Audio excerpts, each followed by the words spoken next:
when I greet people, sometimes I'll say, "Hi, I have a present for you." And they'll say, "What?" And I walk over and I give them some chocolate. People love chocolate. You just walk by one bowl of chocolate and you'll see another one. Every coffee table has a little bowl on it of chocolate.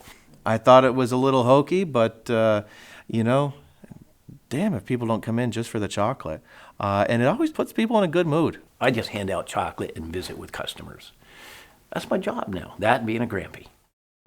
I was exporting used clothes to Africa. Or the bars in Bristol he owned. He had a cleaning service. He's been on radio, he's been on TV. He was selling real estate. He bought a pinball machine business. I am a pilot. He had a store that sold vintage clothing. He's like, yeah, I used to go down to Texas and Florida and buy vehicles and bring them back. And I'm like, geez, what didn't you do, you know? You know, he's someone that's been through it all.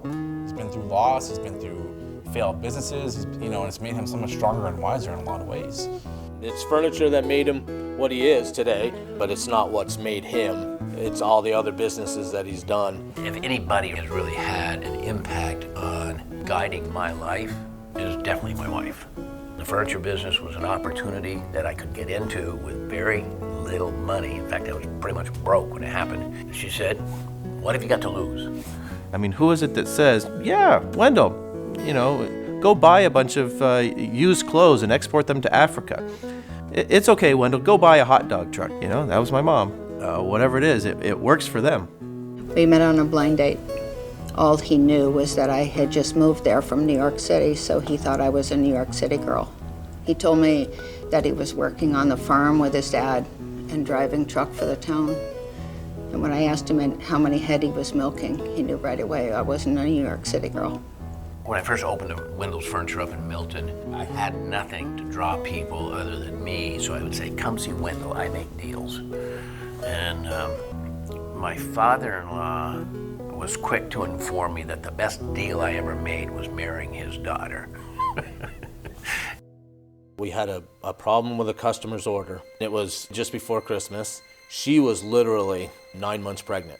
She needed a rocking chair. She wanted it before, and she needed it for after. Well, it all come in late.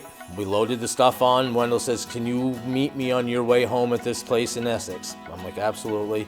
We did it after hours. We deliver the stuff, and the lady's very appreciative. He's like, "Wait a minute, I'm not done yet." Goes back out to his truck and comes back in with like 3 or 4 Target bags. And he says to the woman and me, "We're gonna have a baby shower right now. I apologize for everything that happened.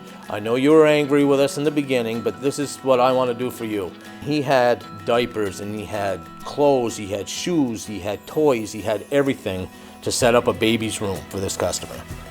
That was the moment where I just appreciated working for Wendell Farrell. You know, he's the kind of guy that will go out to the diner and he sees a group of people sitting down there from the Army and he'll buy them all breakfast and say, thank you for your service. Wendell would take the shirt off his back if there was something wrong to help you. And Ryan was my godsend. You tell me go start a new business next week and I can do it. But I am not a guy who can run a business very well. And that is where my son, Ryan, really hits the bullseye.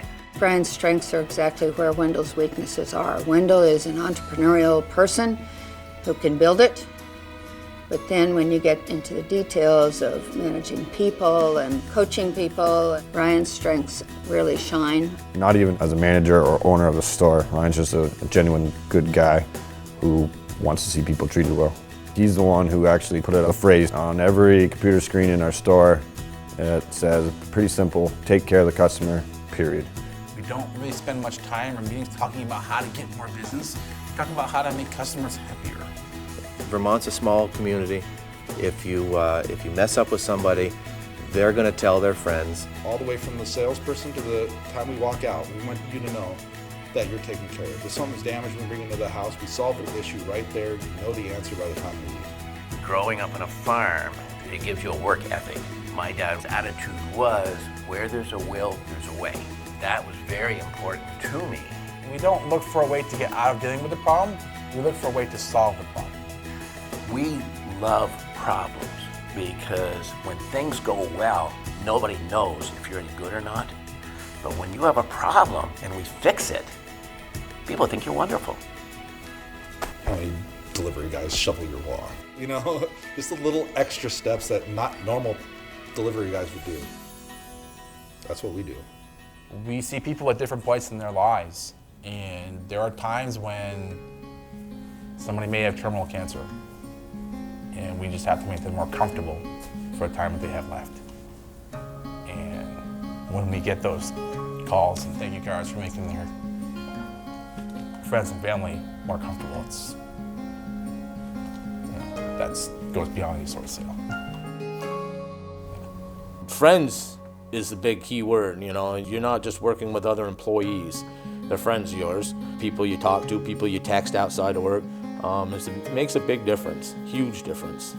When I say Wendells Furniture is a family, well, these are the people that mean the most to me in the world. Like, we have that love for one another. I tell Ryan I love him on a daily basis, and he does the same to me. Listening to these guys, you know, they're just, I love you, buddy, you know, and they'd head out on the road, you know, have a safe day, that type of thing. Yeah, there's a lot of bromance going down at the warehouse. You walk in and half the guys will give me a hug and I love you, man, and all that kind of stuff, which you just don't see everywhere else. It'll catch you off guard at first, but I've gotten warmed up to it. And I don't hug as often as some of them, but it kind of grows on you after a while.